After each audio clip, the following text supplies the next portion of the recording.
अच्छा sir, lastly मेरा एक आपसे सवाल ये बनता है कि अगर हम ऑनगोइंग सिचुएशन को भी देखें तो अगर हम बात करें गंदम खाद और चीनी की, ठीक है, हर साल हम देखते हैं कि ऐसा होता है कि एक पॉइंट आता है, कहते हैं कि स्टॉक बड़ा ज़्यादा हो गया, एक्सपोर्ट करो एक्सपोर्ट करो। हम एक्सपोर्ट करना शुरू हो जाते हैं, फिर एक्सपोर्ट करते करते एक पॉइंट आता है, नहीं नहीं नहीं नहीं बहुत कम हो गया, बहरान हो गया, रोक दो, इम्पोर्ट करो इम्पोर्ट करो। तो ये माजरा क्या है सारा? कोई माफिया है? और अगर माफिया तो इतना मजबूत कैसे कि हर साल सेम चीज़ होती रहती है? असल में कॉन्फ्लिक्ट ऑफ इंटरेस्ट बहुत बड़ा है हमारे।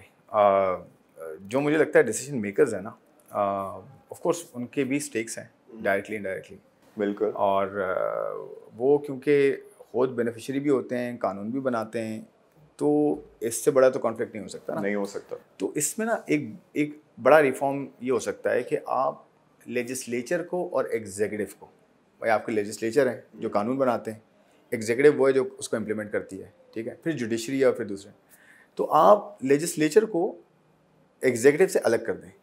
जो कानून बनाने वाले हैं ना वो इम्प्लीमेंट नहीं करेंगे, बिल्कुल। और जो इम्प्लीमेंट करने वाले कानून बनाएंगे नहीं। वो इतना बड़ा रिफॉर्म है ना, ये आप करें तो होगा क्या कि जो हमारे बहुत सारे ऐसे लोग हैं जो कि जो है ज़मींदार भी हैं, ठीक है, रियल स्टेट वाले भी हैं, टोबैको से लेकर और बहुत सारे, शुगर से लेकर फर्टिलाइज़र, बहुत सारे लोग हैं जो इनडायरेक्टली डायरेक्टली ना बैठे हुए हैं डिसीजन मेकिंग में भी, और ख़ुद जो है वो बेनिफिशरीज हुई हैं। अच्छा, मैं सबको गलत नहीं कह रहा, लेकिन इसमें बहुत सारे लोग ऐसे हैं जो कि कहीं ना कहीं आता है।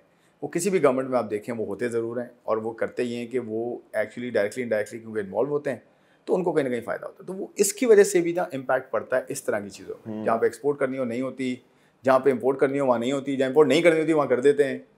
और अभी जो वीट का मसला हुआ है इसके अंदर भी अगर देखें, जो सपोर्ट प्राइस होती है ना जी। वो फंडामेंटली मार्केट इकोनॉमी में होनी नहीं चाहिए, ठीक है। अच्छा। हाँ, क्योंकि आप जाएं वेस्टर्न इकोनॉमीज़ में आपको सपोर्ट प्राइस बहुत कम मिलेगी कि जी हम आपको इतनी इसकी प्राइस ज़रूर देंगे। भाई कंफर्म कोई प्राइस नहीं होती किसी चीज़ की।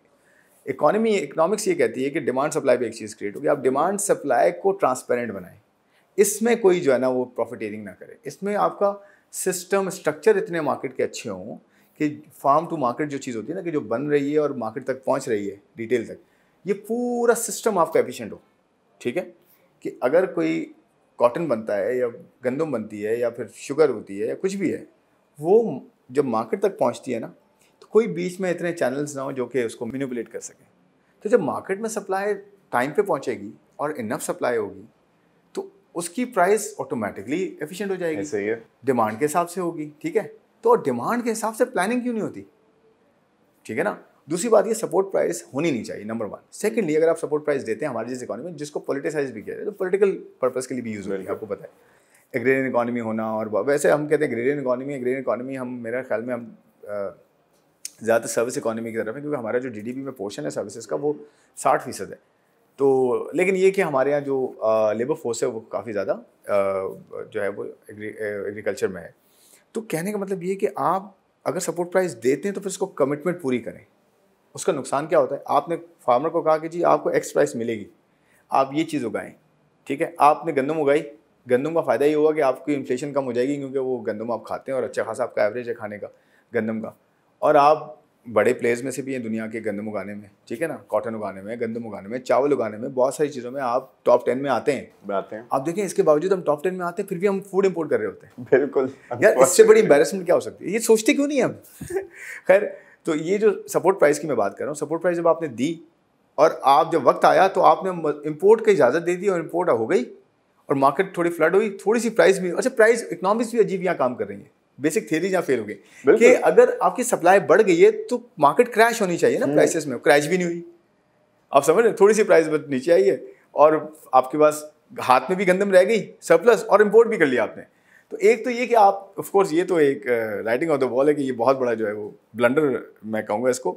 अच्छा, आपने ये कर लिया, फिर आपने सपोर्ट प्राइस भी नहीं दी किसान को, आपने उससे जो प्रॉमिस किया, कमिट किया, आपने कहा यार अब मैं आपको नहीं दे रहा, ठीक है, क्योंकि मेरे को गंदम बहुत ज़्यादा होगी, मार्केट प्राइस से लेना तो ले लो। अच्छा, फिर किसान क्या सोचेगा, किसान, आपने एक और माफिया क्रिएट कर दिया ना। माफिया क्या, वो बेचारे फिर अपने खुद भी आएंगे रोडों पे, वो अगर वीट जला देते हैं या फिर अगले साल कहते हैं हम वीट उगाएंगे ही नहीं, तो पूरी की पूरी इंपोर्ट करेंगे आप, $2-2.5 बिलियन से भी ज़्यादा, बल्कि, ठीक है, आप सोचें, बल्कि ज़्यादा से होगी और इंपोर्ट, तो आपके इंपोर्ट बिल पे फ़र्क पड़ेगा। लोकल आपकी वीट शॉर्ट हो गई, जो खाते हैं लोग वो शॉर्ट हो गई आपकी, तो इन्फ्लेशन कहाँ से कहाँ जा सकती है, फूड इन्फ्लेशन, अच्छा खासा वीट का जो है इम्पैक्ट है उसके अंदर। तो आप सोचिए आप क्या कर रहे हैं। तो आपको कॉटन उगानी होती है तो आप कहते हैं यार ये ले प्राइस ऊपर कर देते, कॉटन मिल जाए। भाई पिछले साल हमारे यहाँ फ्लड आया, सब कुछ हुआ, उसका इम्पैक्ट ही हुआ। यील्ड आपकी थोड़ी सी बेहतर हुई, आपकी अच्छी क्रॉप आई, चावल आ गए, शुगर थोड़ी हो गई। शुगर तो खैर मैं तो कहता हूँ होनी नहीं चाहिए, वैसे तो शुगर आपका वाइट शुगर नहीं होनी चाहिए, आपको शुगर कैन के थ्रू जो है वो ब्राउन शुगर और गुड़ और उस सब का ठीक है, इसको इनकरेज करना चाहिए। लेकिन कॉटन आपके पास आ गई, कॉटन इंपोर्ट नहीं करना पड़ी आपको। वीट आपके पास अच्छी है, वीट इतनी ज़्यादा इंपोर्ट करनी नहीं पड़ी थी लेकिन आपने कर ली। तो बात ये कि इंपोर्ट बिल आपका कम हुआ ना रिलेटिवली, एक्सपोर्ट में थोड़ी सी बेहतरी क्योंकि कॉटन आपने लोकल सोर्स करवा दी। तो भाई ये पूरा प्लान करें ना, अगर आप इस तरह करेंगे और प्राइस नहीं देंगे कमिट करके, मैं कह रहा हूँ वैसे होनी नहीं चाहिए, लेकिन अगर कर दिए तो भाई कमिट करके दे तो सही, वरना अगले साल वो वीट ही नहीं उगाएगा। जब उसे नहीं उगाएगा तो आपको उसका कितना बड़ा इम्पैक्ट पड़ेगा, बहुत बड़ा। तो देखें सोचना चाहिए ना, ये तो बेसिक्स हैं गजाल। अगर ये भी हम नहीं सोचते तो इसका मतलब अपने आप को मारने पे तुले हुए हैं।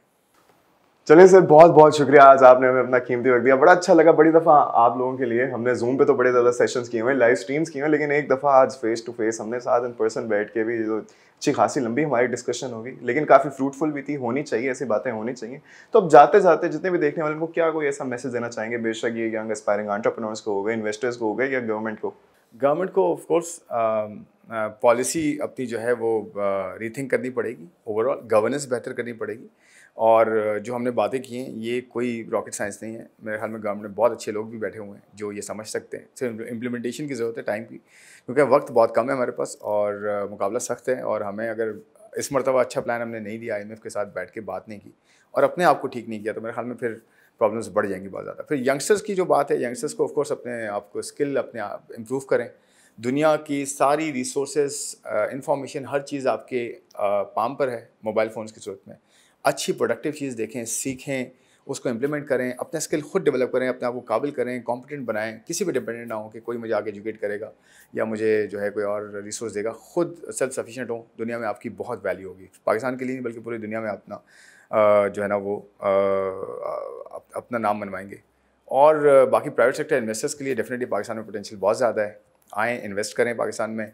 आज मुश्किलात हैं डेफिनेटली, बट यंग जनरेशन भी हमारे पास है, हमारे पास वो सारी अल्लाह ने रिसोर्सेज दिए हैं जो होनी चाहिए और पूरे रीजन में हम जो है बहुत कॉम्पिटेंट हो सकते हैं। बस इस चीज़ की ज़रूरत है कि आप आके इन्वेस्ट करें, हैंड होल्ड करें और इस यंग जनरेशन को आगे लेके चलें। आपको भी फ़ायदा होगा, मुल्क को भी होगा, it would be a win win for all. Thank you. चलें sir, once again thank you so much for giving us your time, और बड़ा मज़ा आया आपसे बात करके। और जैसे कि सर ने बोला कि देखिए मुश्किलात तो बड़ी हैं, लेकिन हमारे पास रिसोर्सेज और पोटेंशियल जो है बहुत ज़्यादा है, और हम बड़ी आसानी से, चलें इतनी भी आसानी से नहीं, लेकिन टफ डिसीजंस लेके अपनी विल के ज़रिए इन सबको ओवरकम कर सकते हैं। और जैसे कि इन्होंने आपको ये भी कहा कि सब कुछ आपके हाथों में है यार, अपने टाइम को ज़रा बेहतर यूटिलाइज़ करें, अडेप्ट करें। ये दुनिया बड़ी तेज़ी से आगे बढ़ रही है, अगर आप भी इसके साथ साथ नहीं चलेंगे तो बड़ा पीछे रह जाएंगे। बाकी आपको पता है क्या करना है, एक दफ़ा आपने ये सब कर लिया तो बस फिर लगे रहना, डटे रहना, देखते रहना है। सलाम अलैकुम।